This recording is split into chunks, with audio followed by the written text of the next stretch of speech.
My sisters did well because we were brought up and raised to blend in.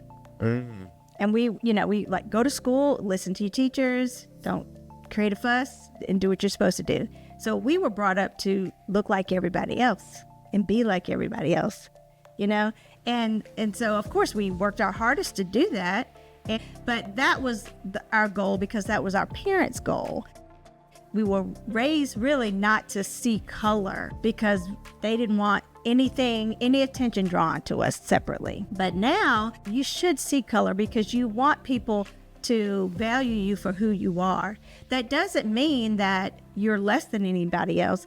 But what I want people to understand is all of these tests, who created these tests? All of these standardized tests, the SAT and the ACT and the EOGs, EOCs, they're created by mostly white people so that you can be successful at that standard. This is Uncommonly Remarkable. We have surprisingly casual discussions about the lives and notable accomplishments of community leaders, entrepreneurs, and everyday folks like you and me. Think of this podcast as an opportunity to learn something new and to pick up on an entrepreneurial tip or two through open conversation. I'm Artis Beatty. I'm a doctor of optometry and the chief medical officer for My Eye Doctor OD. Though we will inevitably touch on topics within my area of expertise, the opinions and conversations held here are separate from my work with My Eye Doctor.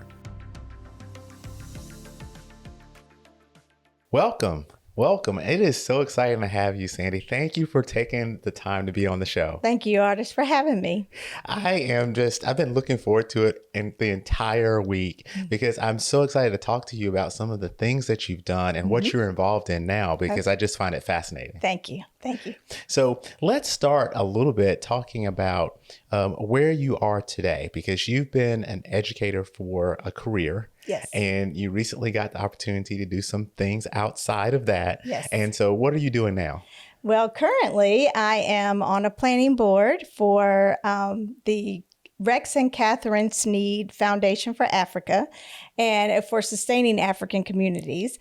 And we just started, we've probably only had about 3 meetings, but our board is, the goal of it really is to be a financial foundation for other organizations to do to make plans in Africa to help communities. So we want to be the financial support for other organizations so they can build on African communities.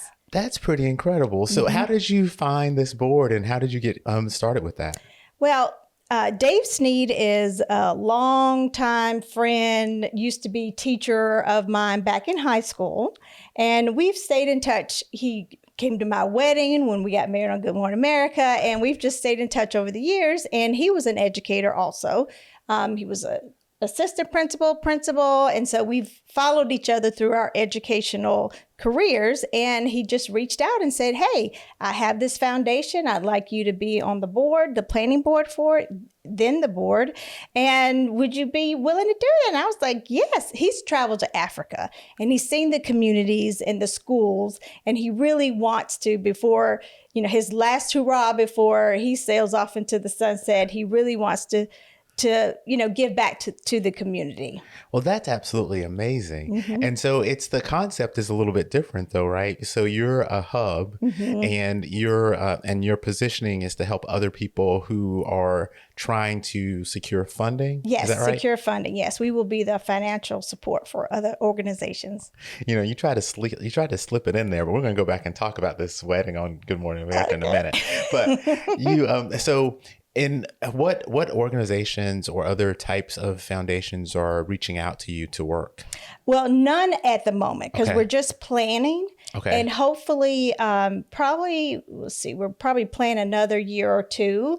And then, because we're trying to get through his intellectual property and just all the weeds of the establishing a board that you have to do. So we're just in the planning stages. Well, that's amazing. So we're going to have to keep track because I don't know that I am aware of other concepts this way. And so it feels like this may be something that could be very beneficial and maybe a different way of looking at securing funding for other organizations. Yes, I agree. So you said you've known him for a long time. He was at your wedding on Good Morning America. Yeah. So not many people get to have Good Morning America weddings. Right. So talk to me about that. How in the world?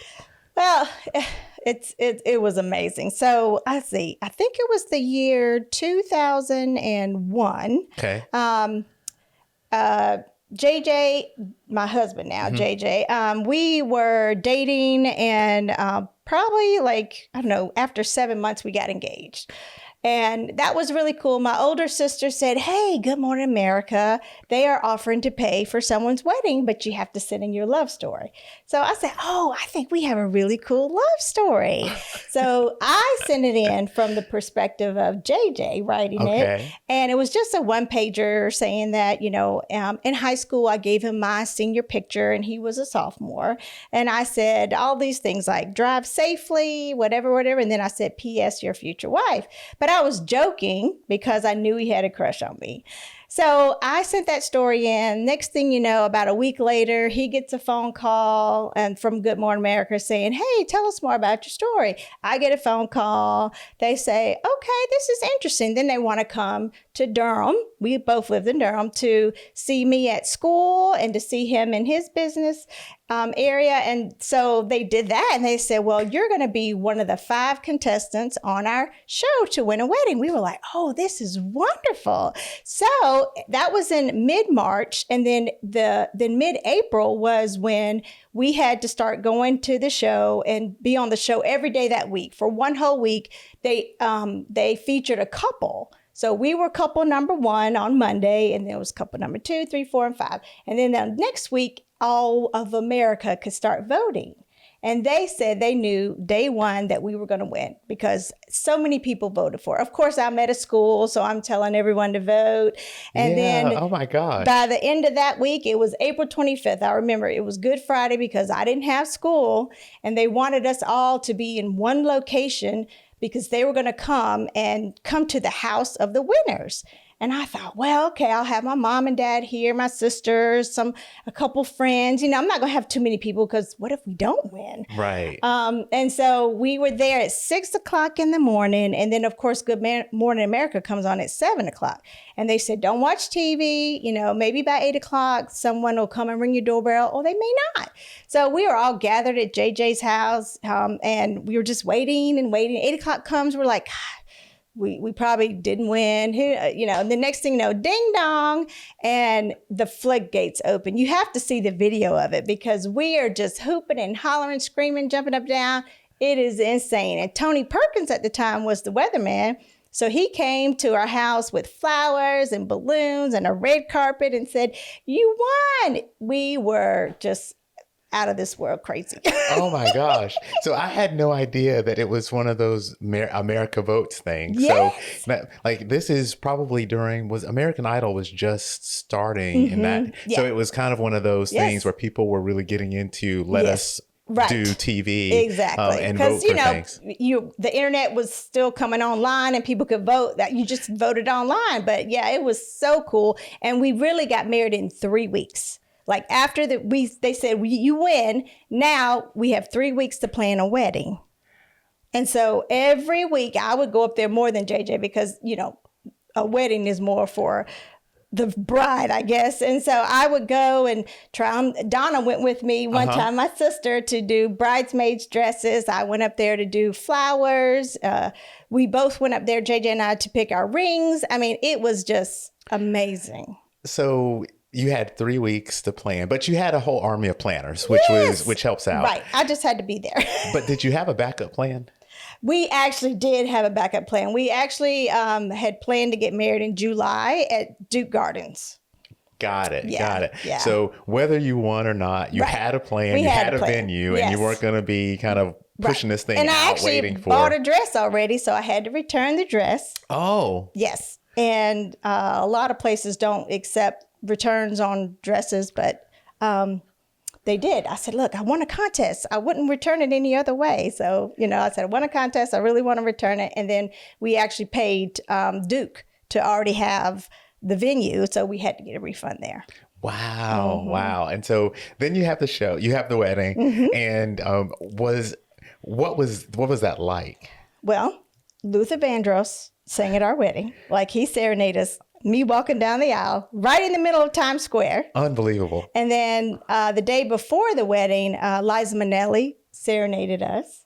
Bernie Mac was on the show. It was amazing. I mean, the whole week was just, we had a blast. How amazing is that? What a good way to set off a life together, right? Yes. So you mentioned you were at school. So we should talk really about this school career though, because it has shaped a lot of things. Sorry, some water. Yeah, problem. Oh yes. So yes, I went to Carolina. You went to Carolina. Yes. Tar Heels. Oh, Everywhere. I'm hoping the Duke doesn't win the championship, just so you know. But I went to Carolina, and I actually graduated with a degree in speech communication. I didn't know what I wanted to do. I love the part of speech communications where you did a lot of acting. I'm more of the actor of the family. Yes, we all play the piano, but I'm more of the one who would play sheet music and popular music like Michael Jackson, Lionel Richie, not the classical that Lynn and Donna would play, my older sisters and younger sister. So I just said, I want to be an actress. I want to go out to California and New York. But then, you graduate and you're like, well, what am I really going to do? I have to do this by myself. So David Sneed, remember, he actually reached out to me and said, hey, I have a friend who's an educator that needs a teacher assistant. And I said, okay, well, I can't really find a job. And it was October by this time. I graduated in June. It was October. I will take a full-time job as a teacher assistant in the meantime while I'm trying to figure out my life. So that from October to June, I was a teacher assistant in a kindergarten classroom. Oh my gosh. And I fell in love with those kids and with just the whole profession of education. I said, well, I'm going to have to go back to school to get my teacher certification. That's absolutely amazing. Yes. Because, I would think just based on all the things that you've been involved in and that you kind of started off like, you know what, I'm going to be in education. I don't know what part of education, but I'm going to be in education. To hear that it is completely different than where you thought you were going to be is amazing. And it gets better. So after June, I say I have to get my teacher certification. So then I go to North Carolina Central to take some courses because I didn't take... There's some basic courses you needed for your education, your certification. So then I said, okay, I'll do that for a year.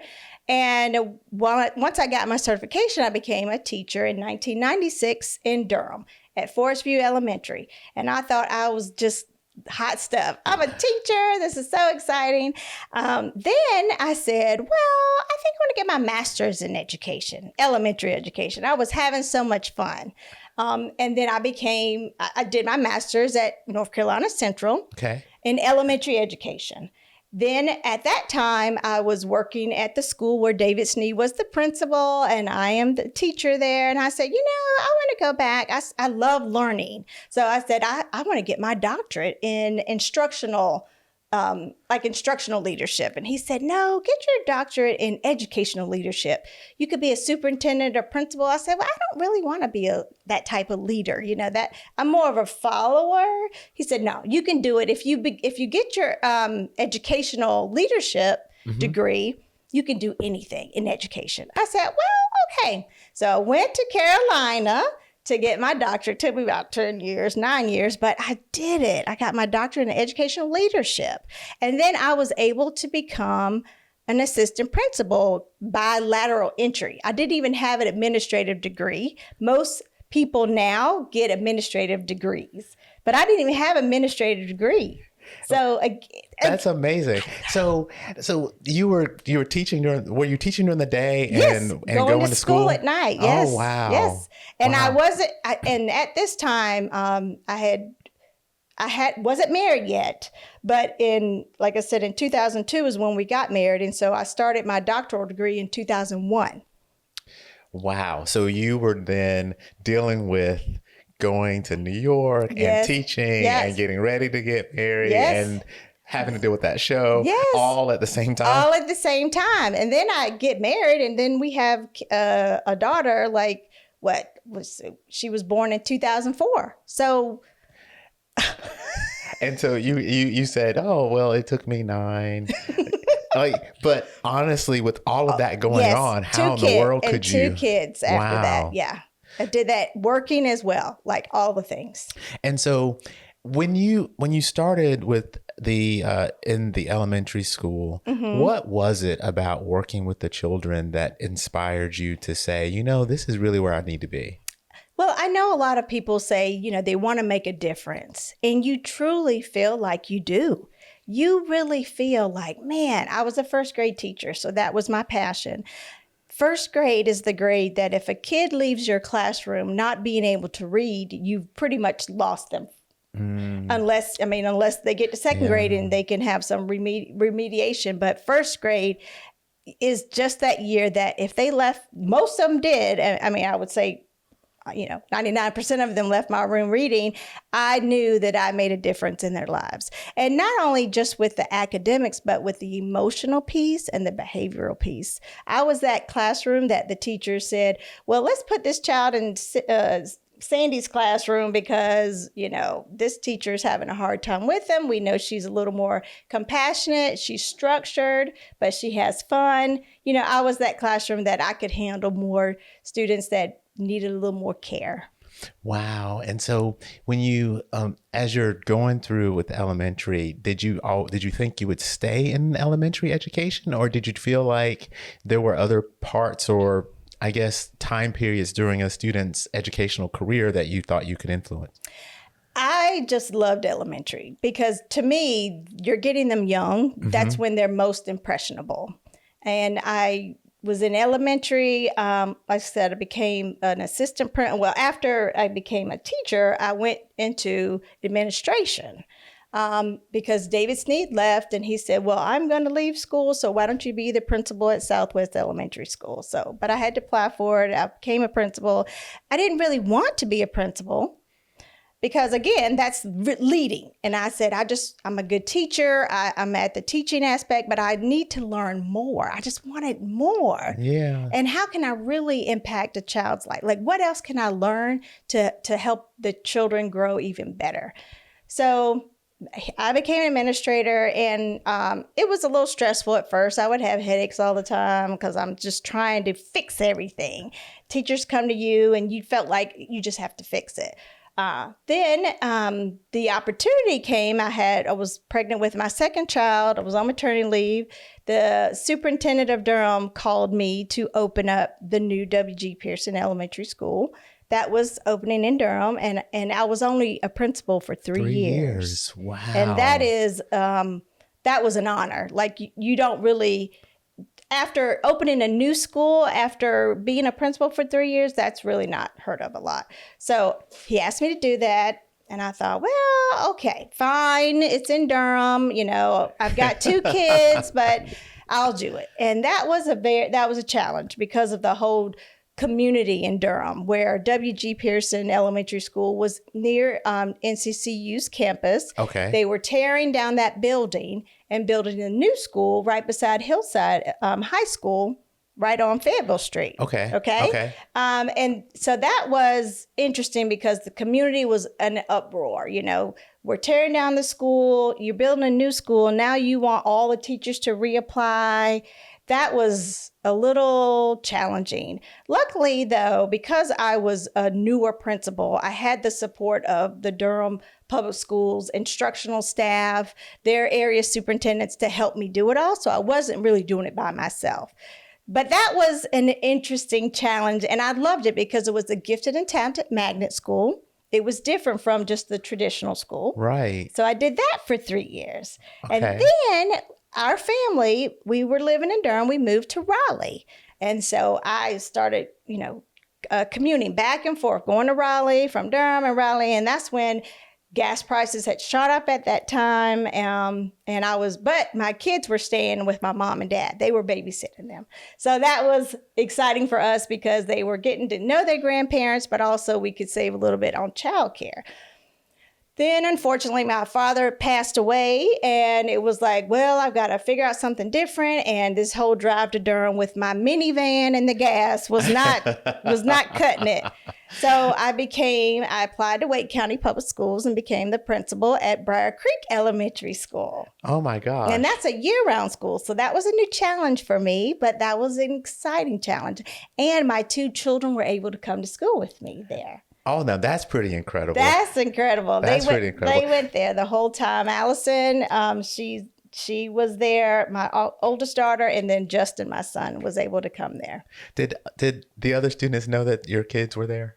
Yeah, they did. How was that? Like when you have your children there and you're in charge of everybody making sure they learn what they're going to learn. How did that work for you? Well, it was tricky, but I had to be the model because other teachers had their children at school with them as well. Oh, and I see. had in my handbook, I had this like policy for, teachers or staff with children at the school. How are we supposed to behave? You should not go to your child's teacher's classroom during the school day. If you have a problem with something, you should email them before or after school because you're working. We're all working. Right. I mean, yes, I had the advantage to see my children if I wanted to, but I didn't take advantage of it because that's not fair. That's not fair that I get to work at the school where my children go to school. I'm not going to sit there and wave at them all the time and distract them. Of course. And I didn't want the other staff to do that either because that's just distracting to the children. And you really want them to enjoy the school day without thinking, oh, mommy's watching. Oh, I need mommy, and that stayed with me through all the Wake County experiences. And so when you think about where you started with children and moving into the principal role, and maybe let's think about the principal role in Wake County. So we've got that span of time. Mm-hmm. Did you feel like you still had influence on the children as much as you wanted to? It's one of those things where there's something to be said for scale. Mm-hmm.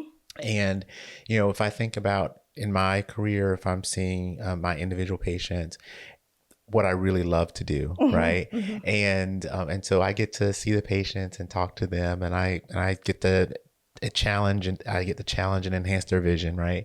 But as a practitioner, I could only see so many people in a year span. As a teacher, you could only teach so many children in a year span. Mm-hmm. And being outside of the clinic now and being able to help set direction for multiple clinics, I feel like I still touch people, but I touch people in a different way. Right. Did your experience like that from moving from in the classroom to being a principal? Did you feel that? I felt it in a way of being able to touch the kids that were always in the office. The kids that teachers would kick out of their rooms or just had a little more energy that could be contained in the classroom. And I actually was able to reach the teachers, so my span changed from the students to the teachers more, because if you have happy teachers, then you have happy students. But then also I was able to help the students, like I said, that probably had more behavioral challenges. So it's so interesting to me to think about just education in general, mainly because there's so many differences in the levels children have in education before they even arrive at school. Right. How do you think about that piece, right? Like leveling the playing field, so to speak, for children as they come into the facility and start to try to learn? That is very important. The early years, children should be read to. They should be spoken with, have conversations. They should be taken on trips or go outside and walk and play.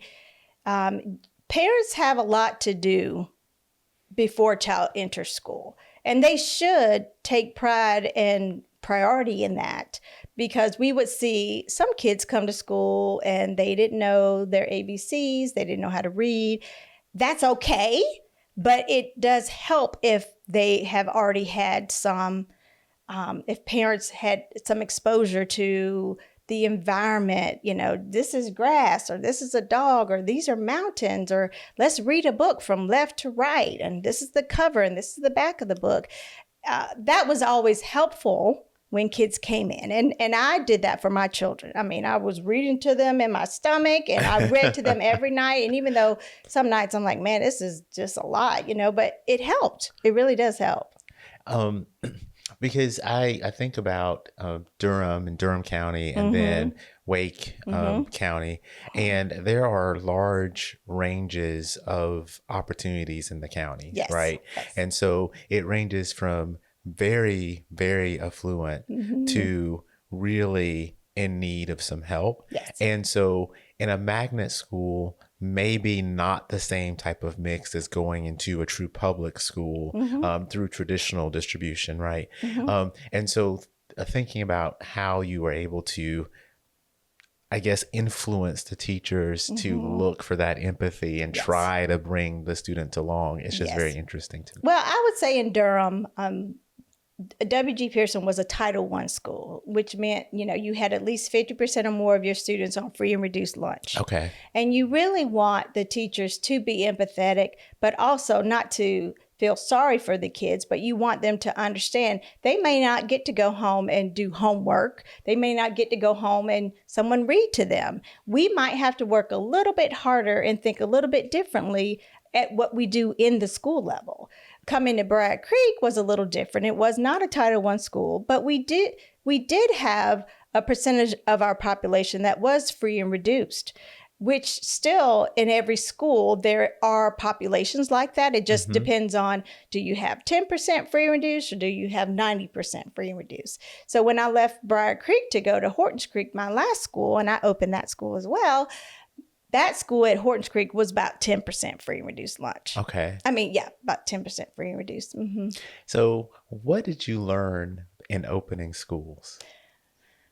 Well, it's definitely different from one year to the next. Like I opened up Hortons Creek in 2017. I opened up W.G. Pearson in 2006. So it changes every year, just like education changes, just like technology changes every year. Things get better and better.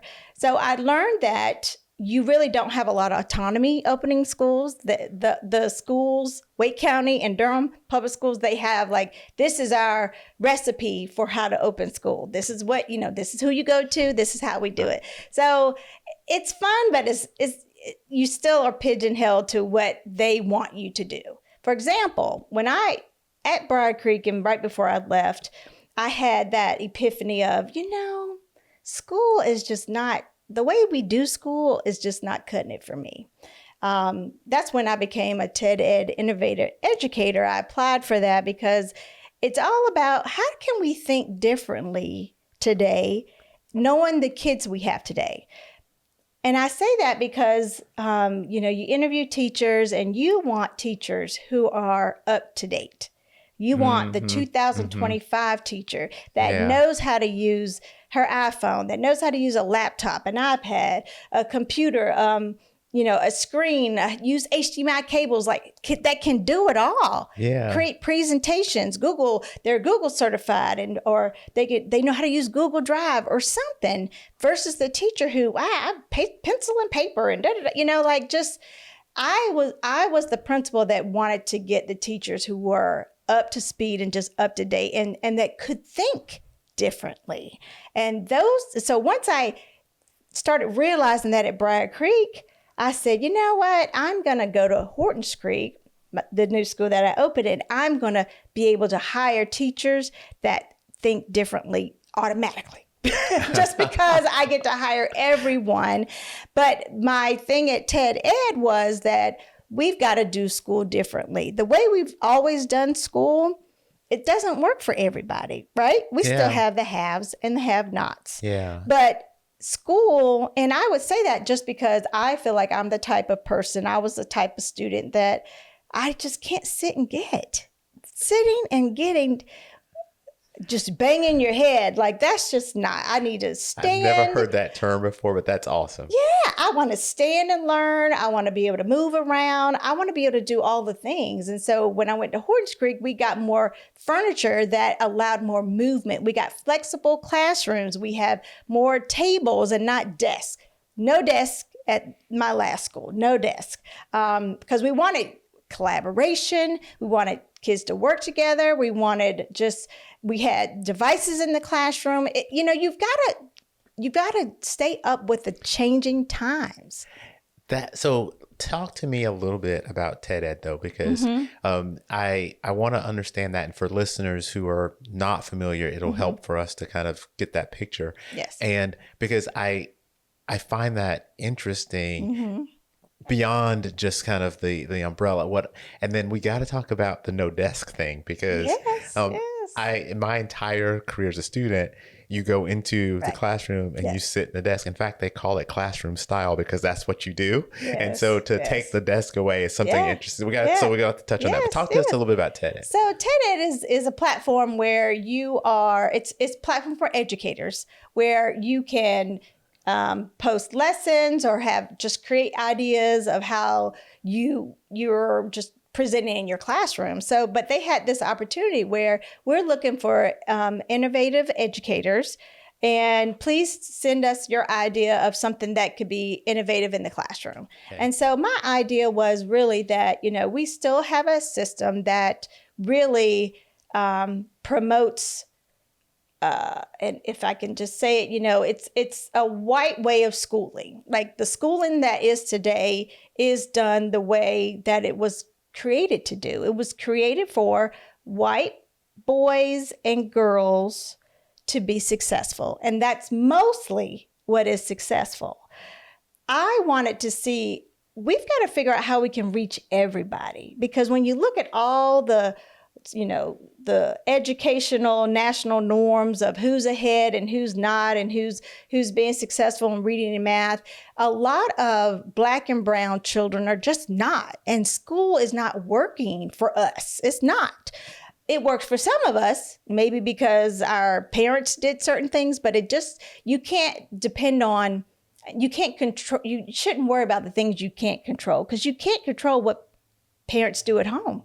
You can't. Yeah. You've got to figure out, what can I do in the school? So my proposal to TED Ed was about how can we think differently in schools so that all students are successful? Can we change the map of a classroom where we have more flexible seating, where kids can get up, they can have a standing desk, or they can work more collaborative, they can work in pairs, they can move around the room? And also, can we do things like, have kids work on one device, but there's 3 students and they're creating a presentation, just more collaborative work and not so individualized and more project-based. And they just said, wow, we love that idea. Let's see what else can we do to support you with your idea. So I was invited to go to Banff for the TED Ed Summit that they have. And there was like 20 other of us educators and different types of places where all the educators came from. And we just shared our ideas, and we were able to go to some of the new sessions that they had. I mean, if I had pushed myself, I probably could have done a TED Ed presentation, but that would have been a lot of training. And I just said, I'm working too hard, got kids, this is too much. But yeah, that's kind of the whole TED Ed experience. It was really just an amazing innovation time in my life, and and kind of gave me confidence into going into my new school. How could I continue the thought of doing school differently? And how can I get some evidence from that? So you make so many good points. One of them is one that I only recently started to think about. So, I consume a lot of audio stuff, right? And so I travel a lot for working, and a lot of that time is windshield time. And so I will listen to news articles. I will try to learn something in my commute, right?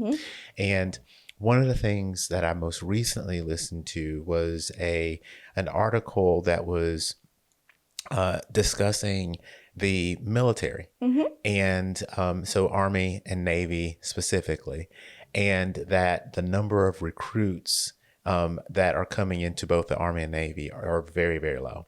And when the recruits are trying to decide are they going to come into the military or not, there's an aptitude test, and a lot of people were being eliminated who wanted to serve because they could not pass the aptitude test. Right. And so you start to think, well, why can't they pass the aptitude test? And the article goes on to talk about the fact that first and sometimes second generation immigrants speak 2 languages.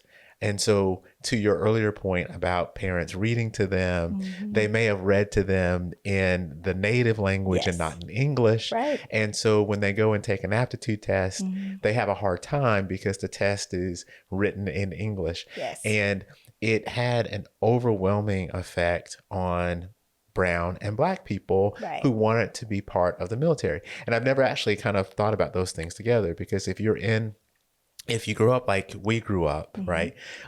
We went into the educational system and we did absolutely fine in the educational system. So when you do well, you don't realize that the educational system may not be for everybody. You kind of look at people and go, how come you didn't do well? But it's so interesting to hear you say it, because it's bringing back the remembrance. But I did well, and my sisters did well, because we were brought up and raised to blend in. And we like go to school, listen to your teachers, don't create a fuss, and do what you're supposed to do. So we were brought up to look like everybody else and be like everybody else, and so of course we worked our hardest to do that. And not saying that we didn't, not pass a test here and there, but that was our goal, because that was our parents' goal. I think nowadays, and that was what we were 1970s. You were born really, we were raised really not to see color, because they didn't want any attention drawn to us separately. But now you should be raised to see color. You should see color because you want people to value you for who you are. That doesn't mean that you're less than anybody else. But what I want people to understand is all of these tests, who created these tests? We didn't create these tests. I didn't create it. My ancestors didn't create it. And so all of these standardized tests, the SAT and the ACT and the EOGs, EOCs, they're created by mostly white people so that you can be successful at that standard. It's a very, very interesting concept that it's hard to explain, because I've always done well with standardized tests. Yes. I've never had a problem. Right. And so to your point, my upbringing was everybody's everybody. Yes. And there really wasn't any emphasis on race or color. Right. And being involved in school as a student, and you're in class and you're doing the same things, it never felt like an issue. Right. But as time has gone on, there has been, intentional or not, a lot of emphasis on backgrounds and where you come from. And there's been, I think, more of a return to thinking about what did my ancestors, or what did my great grands, or what did they go through? And it changes kind of the way people perceive their present day. Yes. And it does change how people relate to things that come up in standardized tests. Right. By the way, not having any children, I had no idea that there were schools that did not require the standardized testing for SAT and ACT. I did not know that in the application process until very, very recently. Yes, I know. And what I will say too is that one of the other ideas that I had about doing school differently, that when kids are learning, say they're learning about the environment, it's more or less when you have a diverse classroom, and kids have traveled and some haven't traveled, you're bringing in different perspectives. You're bringing in the relevance of this standard. And that's what we've been missing a long time ago as well, is why do I have to learn this, right? Like you go to school, your parents said, go to school because I said so. And that's what my parents said. But the reason why kids don't like school is because they don't understand the relevance of school, what they're learning in school. And so again, with TED Ed and just my new foundation of how can we do school different, let's make sure our kids, this is your standard that you have to teach, but help them understand, how is this relevant and important to me? Why do I need to know this? And one thing I tell teachers that I interview and teachers that I work with, that I truly believe that if we back in the day had started telling all of these students why you are learning this particular standard, we would not have so many homeless people, because they would know what, I mean, how many times when you were in school did people, I don't know why I have to do this, I'm never going to use this ever. Actually, most of the things you will use, but not in the way you think you would use it. Yeah. And it's just, how is this important to me? Why do I need to know this when I leave Hortons Creek Elementary School or Briar Creek? Why do I need to know this when I leave Leesville High School? Yeah. They need to know those things so they can understand this is why you need to know this. Yeah, and I think that's actually really hard to do, but it is important, because I think when we were growing up, there, to your point, there was an understanding that, hey, you're going to learn this. Right. And we kind of fell in line and said, okay. Yeah. Right. Okay. And we didn't always draw, I need to learn this because, and this is what I'm going to use it for, or it's related to. Right. Mm-hmm. And I do think that because children today have access to any bit of knowledge they could ever want, without actually having to go and learn that thing, they can go find it, right? Mm-hmm. That understanding relevance does make a lot of sense. Right. And to your point, there's a ton of stuff that you learn not because you're going to use it directly, but because the principles that you learned when you were learning that thing can be cross applicable to things that are happening in the real world. Exactly. Right? Yes. Like there's very few times that I go, that I think to myself, wow, I'm going to set up a complex calculus equation. Yes. And I want to solve that thing, like there's very rarely that I need to think about a fallen body problem. Right. But you learn to think logically through problems because you learn how to solve those. And so the principles that you learn, and that sneaks in there. You don't really know that's what happened. Right. Mm-hmm. But it is part of the development of the brain itself when you're trying to figure out how to logically make it from one thing to another or tie relevance together. Correct. Yep. Mm-hmm. So as you think about where we are in the educational system now, you've talked about how you wanted to, we should do school different. Mm-hmm. And as you think about where school is today and maybe school in the next 10, 20, 30 years from now, do you have a vision on how you think things should evolve, or things that we should avoid doing in order to help make sure that our children stay educated? Well, I'm frustrated because I feel like a lot of the things we're doing, for example, just this week in Wake County, they're talking about banning cell phones from the classroom. Now, I agree that you don't need the cell phone for what you think, just to get on Instagram or whatever. But if teachers were, and if we looked at it from the perspective of how can we use cell phones to benefit us in the classroom, versus always taken away. And that's kind of how we're doing school. I know things are changing because kids, when I was in school, I didn't have a cell phone.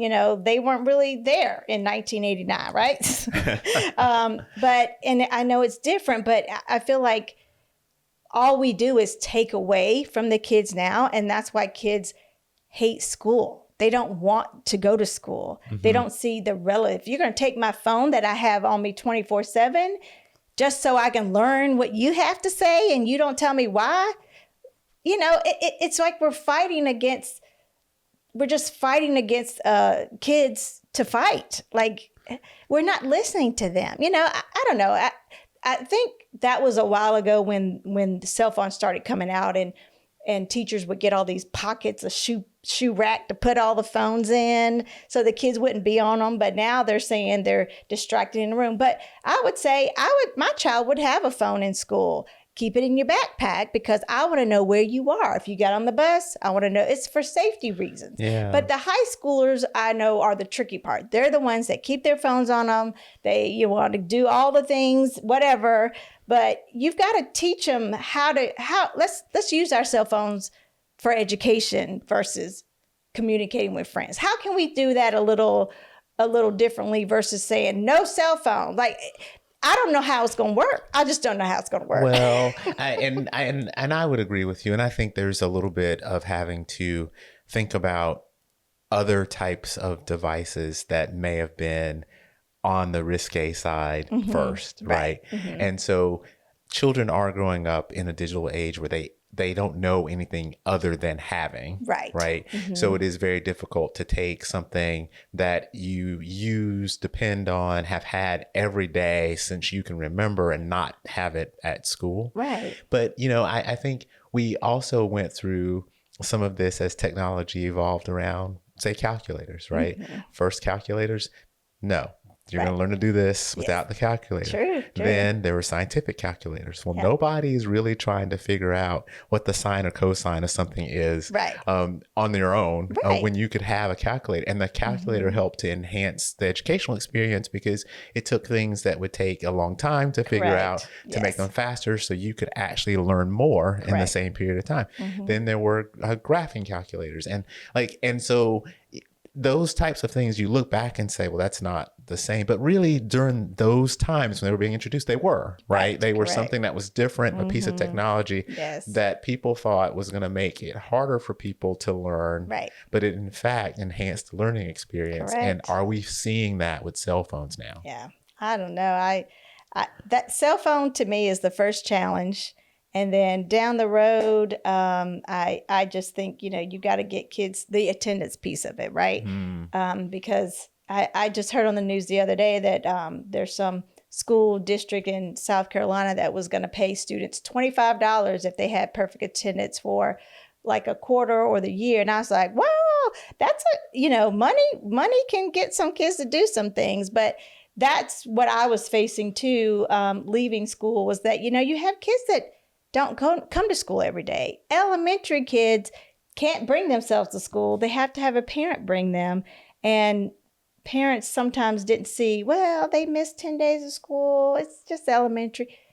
No, your school is important from the day they step foot in there to the day they graduate. You should impress upon your child that attendance every day is important. Yeah, it may be even more important in those formative years for elementary school, because it's setting the tone, the habit, and there's lots of foundational things that you miss out, not just on the educational part, but the dealing with other people. Social part, that becomes very important. And if you're missing that time, it can change the way you interact with people as time goes on. Exactly, yes. So it feels like you've done a lot. When you think about what's next, what are you looking forward to, or what are you going to do next?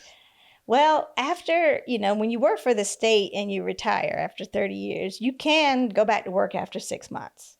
But 6 months, I think I'm in my 8th month now of retirement. And I actually have realized that I don't think I want to go back into the school system per se. I do want to help children, though, and adults. I do want to motivate and inspire, others, because the other side of my passion is fitness and exercise. And I'm getting yoga certified right now. And I'm trying to think, what can I do to help kids be more healthy, get out and act and be more active, but also adults. And I think that's where my passion is going to take me next. That's amazing. That's amazing. Because you've had a lifelong loving for exercise, or lifelong love for exercise and fitness. You were a cheerleader at Carolina, yes. And so taking this step is pretty exciting. So it gives you a chance to dabble in that. Yes, it does. And doing CrossFit and kickboxing.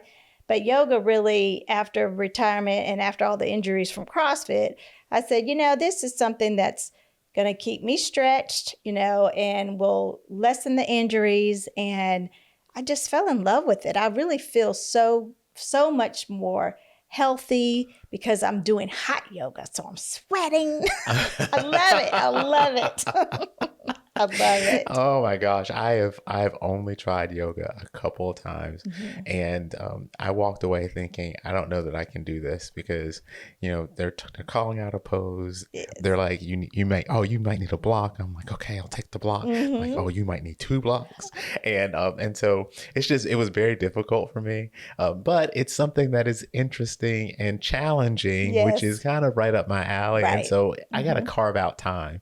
And so when you get certified and you're out there teaching, I'm gonna have to come so you can because I would feel comfortable because you would just be like, no, that's not right, and help me out. Yes.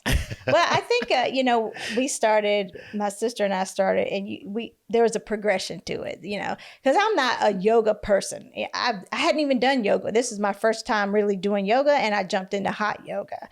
But there was a progression of this is like the beginner class, a slower class, and then this one's a little more upbeat and fast, and then this one's a little more challenging. And I love the challenge of it. Like, I just want to get better and better because I love it. And and the good thing is they do the same classes over and over. So you just learn the routine and you're good. Wow. Okay. I'm gonna look into it, and we're heading to summer. Good. Maybe I'll have a little bit. The days are longer, which is helpful to have a little bit more time to do things. Right. So, well, I'm excited to learn more about the foundation. Yes. And so, as you guys progress, you'll have to keep me updated. I will. And maybe we'll get you back, and we'll talk a little bit once the board is all settled and you're starting to move forward. Okay. So we can hear a little bit more about that. Wonderful. Well, thank you so much for coming and spending the afternoon with me. Thanks for having me. Thank you. And so I look forward to having you back. Wonderful. Can't wait. If you've made it this far, then I have to thank you for your time. I hope you've learned something new and enjoyed listening to the discussion as much as I enjoyed having it. I'd love to hear from you about the show because we're working really hard to bring you great content, and the feedback really helps us get better. If you like what you've heard or watched, for those of you who are streaming out on YouTube, then take a split second to give us a thumbs up or a like. It really helps other people like you find the show too. And no one likes to miss out on the good stuff. So go ahead and subscribe and hit the notification bell so you don't have to wonder when or if there's a new episode. And until next time, stay remarkable.